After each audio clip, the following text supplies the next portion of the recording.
പ്രിയ പ്രേക്ഷകർക്ക് സീരിയൽ ന്യൂസിലേക്ക് സ്വാഗതം. കൂടുതൽ സീരിയൽ ന്യൂസുകൾ അതിവേഗം ലഭിക്കുന്നതിന് ഈ ചാനൽ സബ്സ്ക്രൈബ് ചെയ്യുക. ബെൽ ഐക്കൺ ക്ലിക്ക് ചെയ്യാൻ മറക്കരുത്. Do like, share and subscribe. കമ്പനിയിൽ കൃഷ്ണ വീണ്ടും തിരികെ എത്തിയതിനെ തുടർന്ന് തിരിച്ചടിക്കുന്നതിന് ഭരത് തയ്യാറാവുകയും കിട്ടിയ അവസരങ്ങൾ മുതലെടുത്തുകൊണ്ട് കൃഷ്ണയെ ഉപദ്രവിക്കുകയും ചെയ്യുന്നു.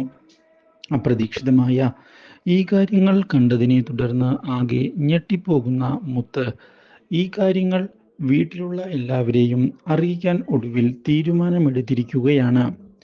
മണിക്കുട്ടിയാണ് ഈ കാര്യങ്ങൾ ആദ്യം എല്ലാവരോടും പറയുന്നത് എങ്കിലും ഭരത്തിനെ എല്ലാവരും വിശ്വസിക്കുകയും ഇതേ തുടർന്ന് മണിക്കുട്ടിയെ അവിശ്വസിക്കുകയും ചെയ്യുന്നു.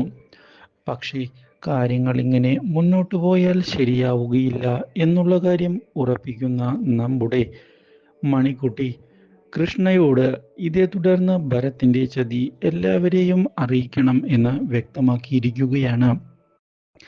ഇതേ തുടർന്ന് ഭരത്തിനെ കൊടുക്കുന്നതിന് വേണ്ടി പുതിയൊരു തന്ത്രവുമായി മുന്നിലേക്ക് വരുന്ന നമ്മുടെ മണിക്കുട്ടി കൃഷ്ണയെ ഭരത് ഉപദ്രവിക്കുന്നത് ഒരു വീഡിയോയിൽ പകർത്തുകയും ചെയ്യുന്നു. ഇതേ തുടർന്ന് ഈ കാര്യം കൃഷ്ണയെ ചെന്ന് കണ്ട് അറിയിക്കുന്ന മണിക്കുട്ടി വീട്ടിലുള്ള കാവ്യയ്ക്ക് ഇത് അയച്ചു കൊടുക്കാമെന്ന് പറയുകയും ചെയ്യുന്നു.